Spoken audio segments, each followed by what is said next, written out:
Hello, hello, hello. Welcome back to English Talk Cafe. I am Emma, and I am so excited to be here with you today. And I am Jack. Hi, Emma. Hi to everyone who is listening to us right now. Jack, how are you today? You look happy. I am happy now, Emma. But you know what? Last week was very hard for me. Oh no. What happened last week, Jack? Tell me everything. Well, I was trying to learn some new English words. I made a list of 20 words. I studied them for many hours. I wrote them down. I repeated them again and again. Okay, that sounds like good studying. So, what was the problem? The next day, I woke up and tried to remember the words. But Emma, I could only remember maybe 5 words.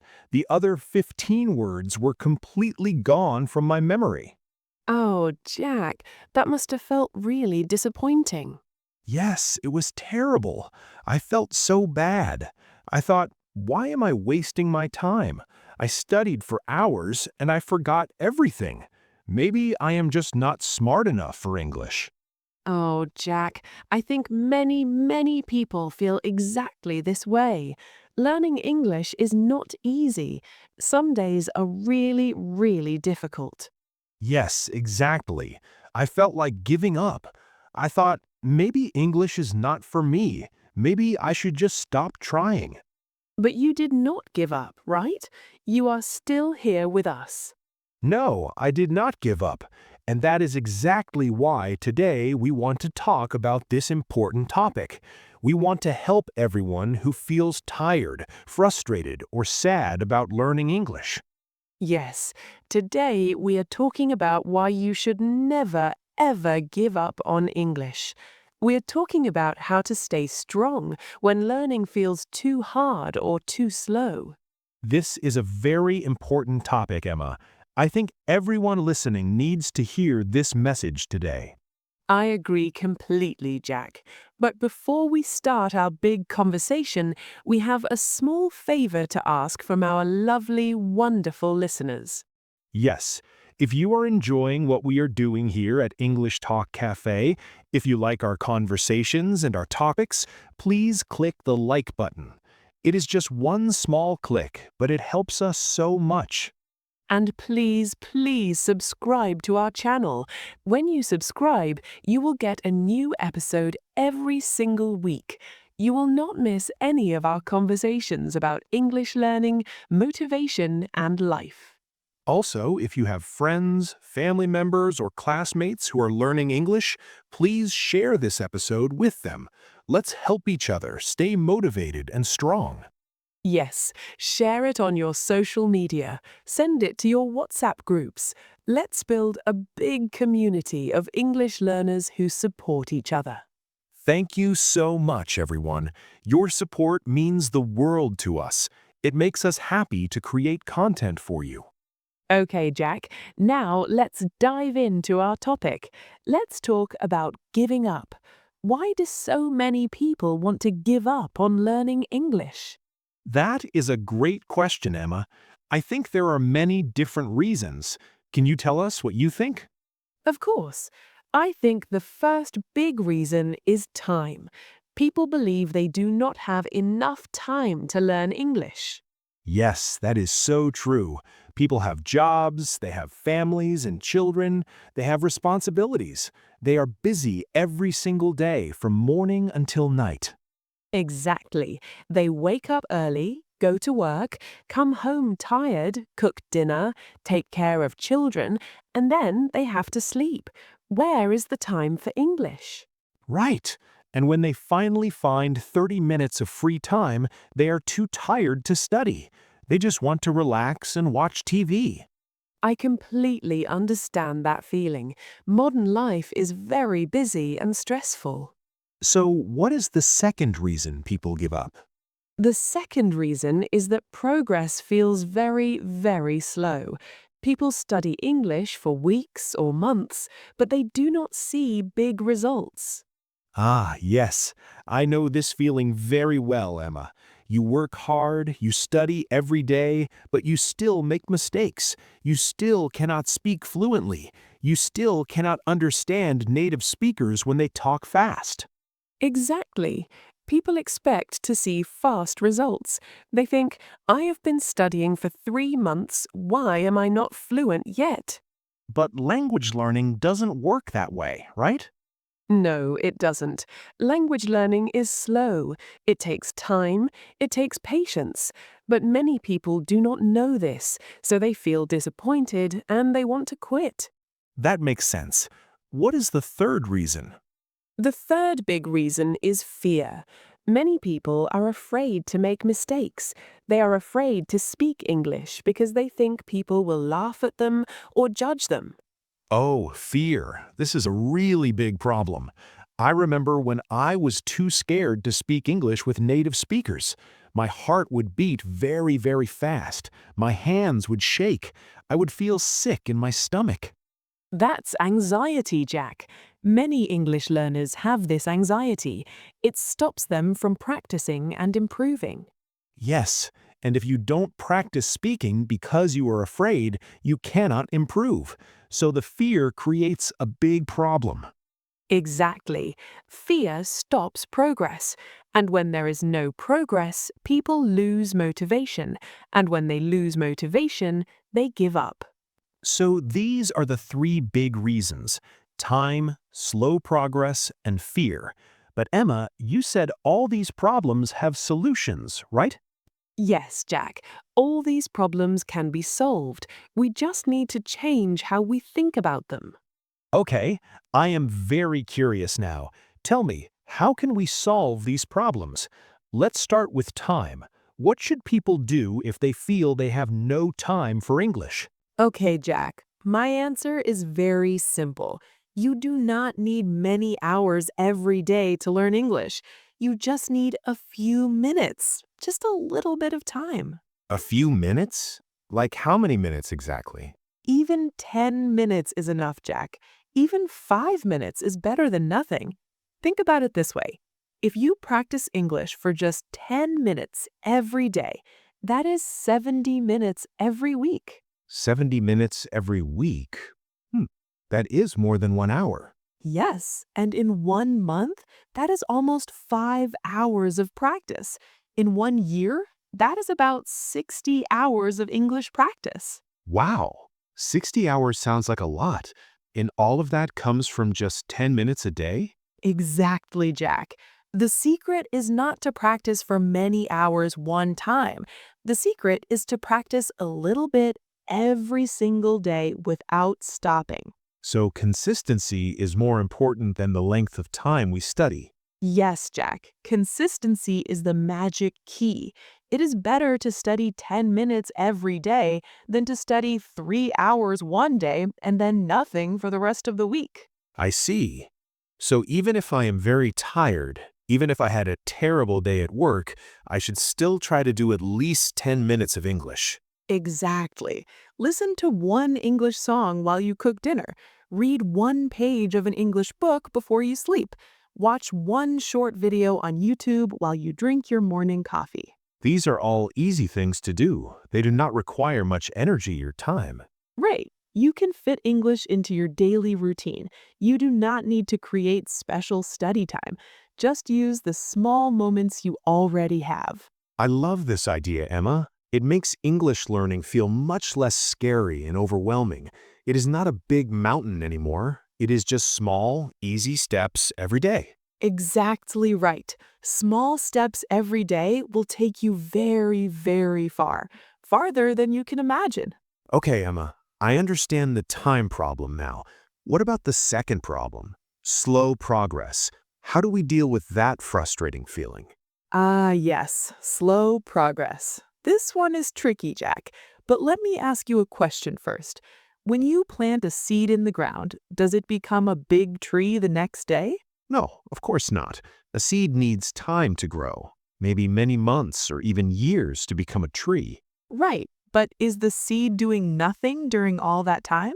No, the seed is growing. It is working. We just cannot see it growing because it is happening under the ground, in the soil. perfect answer, Jack. Learning English is exactly the same. Your brain is growing every single day. Your English skills are improving every day, but you cannot see the improvement immediately. So even when I feel like nothing is happening, even when I feel stuck, my brain is actually working hard and learning new things. Yes, exactly. Your brain is like a very powerful computer. It needs time to process information. When you study new words today, your brain is saving them in your memory. Maybe you will forget them tomorrow, but they are still there, deep inside your brain. And if I keep practicing those words, keep reviewing them, they will come back to my memory. Exactly, Jack. They will come back stronger and stronger each time. This is exactly how human memory works. You learn something new, then you forget it, then you learn it again, and then, eventually, you remember it forever. That makes me feel so much better about my situation. So forgetting is actually a normal part of the learning process. Yes, Jack. Forgetting is not failure. Forgetting is not a sign that you are stupid or that English is too hard for you. Forgetting is just part of how our brains learn new information. Wow, I never thought about it that way before. So I should not feel bad or disappointed when I forget the words I studied. Not at all. Just keep reviewing. Keep practicing. Your brain will do the rest of the work. Trust the process. Trust the process. I like that phrase. Okay, Emma, now let's talk about the third problem, fear. How do we deal with the fear of making mistakes when we speak English? Oh, fear. This is a big one, Jack. This is something I struggled with too. Let me tell you a personal story from my own life. Oh, I love hearing stories. Please tell us, Emma. When I was learning a new language many years ago, I was so afraid to speak. I could read well, I could write okay, but speaking? No way. I was terrified. Why were you so afraid? I was afraid people would think I was stupid. I was afraid they would not understand me. I was afraid they would laugh at my pronunciation or my grammar mistakes. I understand that feeling completely. So what happened? One day, I traveled to another country. I went to a restaurant because I was very hungry. I wanted to order chicken and rice, but I was too scared to speak. I was too afraid to try.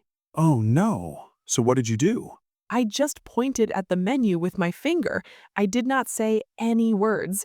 The waiter looked confused, but he brought me something. Did he bring you the chicken and rice? No, Jack. He brought me fish soup, something I did not want at all. It was terrible. I hate fish soup. Oh no. That is a bad situation. Yes, but I learned something very important that day, a very valuable lesson. What did you learn, Emma? I learned that staying silent is actually worse than making mistakes. If I had tried to speak, maybe I would have said the wrong words, maybe my pronunciation would have been bad, but at least I would have tried. At least I might have gotten the correct food. So making mistakes is better than not trying at all. Exactly, Jack. Because when you stay silent, you definitely fail. But when you try to speak, even if you make mistakes, at least you have a chance to succeed. That is a very good point. I never thought about it that way before. And here's another important secret, Jack. Native speakers make mistakes too. Really? Native speakers make mistakes in their own language? All the time, Jack. All the time. People forget words. People use wrong grammar. People say silly things. Even native speakers do this. It's completely normal and natural. Wow, I never thought about that. I always imagined that native speakers are perfect. They never make mistakes. No, nobody is perfect, Jack. Not in English, not in any language in the world. We are all human beings. We all make mistakes every single day. So if native speakers make mistakes in their own language, then I definitely should not worry so much about my mistakes. Exactly right, Jack. Your mistakes do not mean you are bad at English. Mistakes are proof that you are trying something new. Mistakes are proof that you are learning and growing. So mistakes are actually good things. Yes, No mistakes means you are staying in your comfort zone. You are only saying things you already know. But if you want to improve, you need to try new words, new grammar, new expressions, and that means you will definitely make mistakes. Emma, this is really, really helpful. I feel much more confident now. I feel like I can try speaking without being so afraid. I am so glad to hear that, Jack. Confidence is very important for language learning. You know what else helps me when I feel like giving up, Emma? What is it, Jack? Tell me. Thinking about my purpose, remembering why I started learning English in the first place. Oh, that is such a good point. Purpose is so important. Why are you learning English, Jack? Well, I have a few reasons.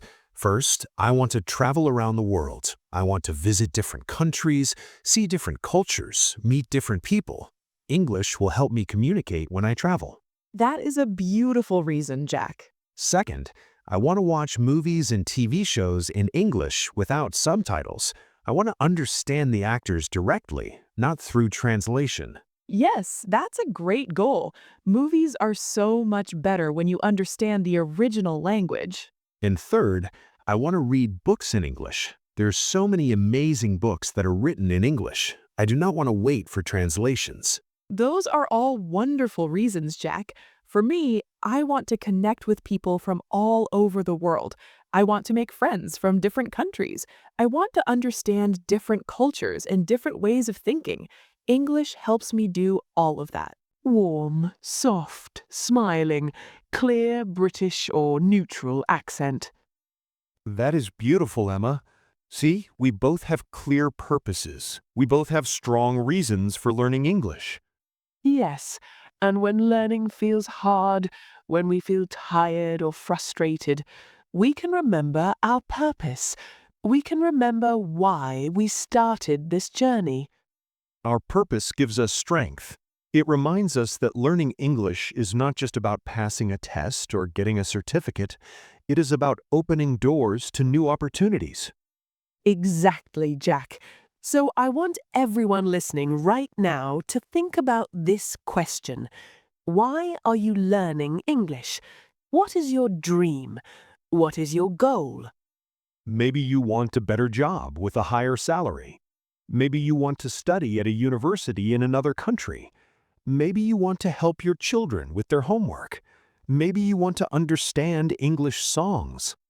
Whatever your reason is, it is important. It is valid. Write it down on a piece of paper. Put it on your wall where you can see it every day.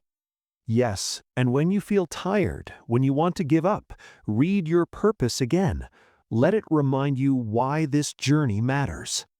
That is excellent advice, Jack. I am going to do that today, too. Good. Now, Emma, let me ask you something else. What do you do when you feel really, really frustrated with English? When nothing makes sense and you just want to cry? Oh, that happens to me sometimes too, Jack. When I feel that way, I usually take a break. A break? But Emma, does that not mean you are giving up? No, no, no. A break is very different from giving up. When you take a break, you rest for a little while, and then you come back. When you give up, you stop forever and never come back. Ah, I see. So taking a break is actually healthy and smart. Yes, exactly. If your brain is too tired, if you are too stressed, rest is very important. Rest is necessary. So what do you do during your break? I go for a walk outside. Fresh air helps me feel better. Or I listen to relaxing music. Or I talk to a friend about something completely different, not about English. So you give your brain a chance to rest and recover. Yes, and then the next day, or maybe even later the same day, I come back to English with fresh energy and a clear mind. I love this idea, Emma. Rest is not quitting. Rest is not failure. Rest is preparing yourself for the next step in your journey. Exactly right, Jack. Your brain needs time to rest and process all the information you're learning. It is like athletes, right? Athletes train very hard, but they also have rest days. Rest days make them stronger. Perfect example, Jack. Our brains are like muscles. They need exercise to grow stronger, but they also need rest to recover and rebuild. Exactly right, Emma. So everyone listening, do not feel guilty if you take a break. Do not think you are failing. Rest is part of the learning process. Yes, just make sure you come back. Take a day off, take a weekend off, but always come back to your English practice. Good advice. You know, Emma, there's one more thing that helps me stay strong during difficult times. What is it, Jack? My faith, my relationship with God. When I feel weak and powerless, I pray. I ask God for strength, patience, and wisdom. Oh, Jack, that is very important. Faith gives us hope when everything feels hopeless. Yes, I believe that God sees our efforts. He knows how hard we are working. He knows our struggles, our fears, our disappointments. And He cares about us. He wants us to succeed and grow. Exactly. Sometimes we try to do everything alone. We carry all the stress, all the pressure by ourselves, but we don't have to do that. No, we don't. We can ask God for help. We can pray for strength. We can trust that we are not alone in this journey. God gave us the ability to learn. He gave us brains that can grow and change. He gave us the gift of language. We should use these gifts and trust in His plan for our lives. Beautifully said, Jack. When we trust God, when we pray and ask for His help, the journey becomes easier. We feel supported and loved. Yes, we know that every challenge, every difficult moment has a purpose. It is making us stronger, wiser, and more patient. Exactly. God uses challenges to help us grow. He does not give us problems to hurt us. He allows challenges to strengthen us. So when you feel like giving up, when you feel like the mountain is too high to climb, remember to pray. Remember to trust God. Remember that you are not walking this path alone. Thank you for sharing that, Jack. I think many people listening will find comfort and strength in those words. I hope so, Emma. Faith has helped me through many difficult times in my life, not just with learning English, but with everything. Me too, Jack. Okay, now should we talk about some practical tips, some specific actions that people can take today to improve their English learning?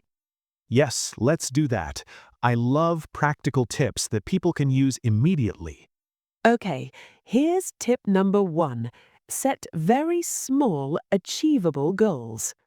Small goals? Can you give us an example, Emma? Sure, don't say, I will become fluent in English in 6 months. That's too big, too vague. Instead, say something specific and small. For example, today I will learn 5 new words. Or this week I will watch 1 English video about cooking. Ah, I see. Small goals are much easier to achieve than big goals. Yes, and when you achieve a small goal, you feel happy and proud. You feel motivated to set another small goal and achieve that one too. So we should celebrate small victories. Every small step forward is important. Absolutely, Jack. Every small step is progress. Every new word you learn is a victory. Every sentence you understand is success. I love that positive way of thinking. What is tip number 2? Warm, soft, smiling, clear British or neutral accent. Friendly, confident, calm, natural tone. Tip number 2. Find English content that you actually enjoy. Content that makes you happy or interested. Oh, this is very important. Can you explain more about this? Of course, many people try to learn English from boring textbooks. They force themselves to study grammar rules and vocabulary lists that they do not care about at all. Yes, I have done that many times. It is terrible and boring. Right, but learning should be interesting. Learning should be fun. If you like cooking, watch cooking videos in English on YouTube. If you like sports, read sports news in English. If you like music, listen to English songs and read the lyrics. So we should connect English learning with our hobbies and interests. Exactly. When you enjoy the content, when you are interested in the topic, learning does not feel like hard work. It feels like entertainment. It feels like pleasure. That is brilliant advice, Emma. Learning English can be fun if we choose the right materials and topics. Yes, you can listen to podcasts about topics you love. You can watch documentaries. You can read comics or graphic novels. Find what makes you happy and excited. I am definitely going to start doing that today. I love history, so I will find some English videos about history. Perfect, Jack. What is tip number 3? Wait, I want to add something to tip number 2. Oh, sure. Go ahead, Jack. I think social media can be very helpful for English learning. You can follow English speakers on Instagram or Twitter. You can watch short videos on TikTok in English. This way, you practice English while doing something you already do every day. That is an excellent point, Jack. Social media makes English practice very easy and natural. Yes. Okay, now what is tip number 3, Emma? Tip number 3, speak English every day, even if you are completely alone. Speak alone. How does that work exactly? Well, you can talk to yourself in English, describe what you were doing, say your thoughts out loud. Oh, like narrating my life. For example, I am making coffee. The water is hot. The coffee smells very good. Now I am pouring the coffee into my cup. Perfect example, Jack. When you speak out loud, even to yourself, your brain practices pronunciation. You practice forming sentences. You practice using grammar in real time. And the best part is that nobody is there to judge you or laugh at your mistakes. Exactly. You can make as many mistakes as you want. You can laugh at yourself. You can try different ways of saying things. It's a completely safe way to practice speaking. I really like this idea. I will try it today. I will talk to myself while I cook dinner. Great, Jack. And tip number 4, find a study buddy or join an English learning community. Oh, yes, learning with other people is so much better than learning completely alone. Yes, when you have a friend who is also learning English, you can help each other. You can practice conversations together. You can ask each other questions. You can share tips and resources. And when one person feels like giving up, the other person can give encouragement and support. Exactly right. You can motivate each other. You can celebrate victories together. You can share your struggles and realize you are not alone. There are many online communities for English learners, right? Yes, there are. You can join Facebook groups, you can join Discord servers, you can find language exchange partners on apps like Tandem or HelloTalk. And we are also a community here at English Talk Cafe. Yes, we are. We're a family of English learners who support each other. So please leave a comment below this video. Tell us how your English learning journey is going. Tell us your challenges. Tell us your victories. We want to hear from you. Yes, please do. We read every single comment, and we will try our best to reply to you and give you encouragement. Emma, I think we should also talk about the danger of comparison. This is something many learners struggle with. Oh, yes. Comparison is a big problem for many English learners. Thank you for bringing this up, Jack. What exactly do you mean by comparison, Emma?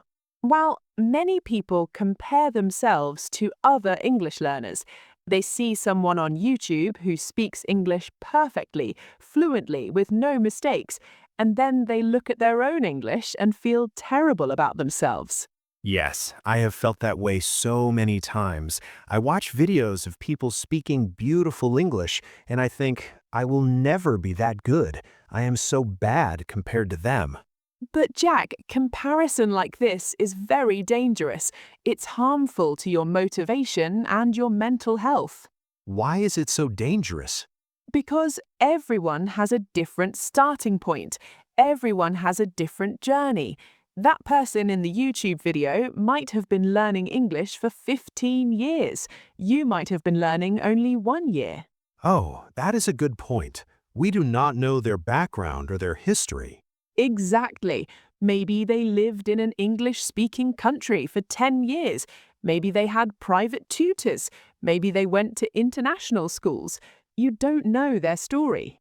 So comparing myself to them is not fair at all. No, it's not fair. It will only make you feel bad about yourself. It will only make you want to give up. So what should we do instead of comparing ourselves to others? Compare yourself only to your past self. Ask yourself these questions. Am I better at English than I was last month? Am I better than I was 6 months ago? Am I better than I was last year? Oh, I like that approach. So the only person I should compete with is myself, my past self. Yes, Jack. Your only competition is who you were yesterday, or last week, or last month. If I learned just one new word today, then I am better than I was yesterday. That means I'm winning. Exactly right. Focus on your own progress. Focus on your own journey. Don't worry about what other people are doing or how fast they are learning. This is such valuable advice, Emma. I think many people will benefit greatly from hearing this. I hope so, Jack. We all need to be kinder to ourselves. We all need to stop comparing and start appreciating our own progress. Yes, we need to celebrate our own achievements, even if they seem small compared to others. There are no small achievements, Jack. Every step forward is important and meaningful. You are so right, Emma. Learning a language is a marathon, not a sprint. Perfect analogy. It's a very long race, but if we keep moving forward, if we don't stop, we will eventually reach our goal. Yes, and the journey itself teaches us so much. We learn patience, we learn discipline, we learn perseverance, we learn to never give up on our dreams. These are important life skills, not just English skills. These qualities will help you in every area of your life. Exactly right, Emma. Learning English makes us better, stronger people overall. Yes. Okay, Jack, I think we should talk about one more important topic before we finish. What topic is that? Well, I want to talk about perfectionism. Many English learners are perfectionists. They want everything to be perfect, and this perfectionism actually hurts their progress. Oh, this is interesting. Can you explain more? Sure, perfectionists are afraid to speak unless they can say everything perfectly. They are afraid to write unless their grammar is 100% correct. They are afraid to make any mistakes at all. So their perfectionism makes them afraid to practice. Exactly. And if you don't practice, you can't improve. So perfectionism becomes a prison that traps you. That is a powerful way to describe it, a prison. Yes, perfectionists often give up on English because they can never meet their own impossible standards. So what is the solution? Should we not care about making mistakes at all? No, we should care. We should try our best, but we need to accept that mistakes are normal and necessary. We need to accept that we will never be perfect, and that's okay. So we should aim for progress, not perfection. Yes, exactly. Progress, not perfection. That should be our motto. I love that. Progress, not perfection. I'm going to remember that phrase. Good. And remember, even native speakers are not perfect. Nobody speaks perfectly all the time. That is true. Even in our own native languages, we make mistakes sometimes. Yes, so be kind to yourself. Accept that you are learning. Accept that mistakes are part of the journey. This is wonderful advice, Emma. I think many perfectionists listening will find this very helpful and freeing. I hope so, Jack. Perfectionism causes so much unnecessary stress and anxiety. Yes. Okay, Emma, we have been talking for quite a long time now. Should we start wrapping up our conversation? Yes, I think so. But before we finish, let's do a quick summary of all the main points we discussed today. Good idea. Let me try to remember everything we talked about. Okay, go ahead, Jack. First, we talked about why people want to give up on learning English. We identified three main reasons: lack of time, slow progress, and fear of making mistakes. Correct, and we gave solutions for each of these problems. Yes, for lack of time, we said to practice just 10 minutes every day. God bless you. May He give you strength, patience, and wisdom as you continue your English learning journey. See you in the next episode, everyone. Until then, keep smiling and keep learning. Goodbye, dear friends. Remember, you are amazing. You are capable. You can do this. Bye-bye, everyone. Take care of yourselves. Goodbye. See you next week.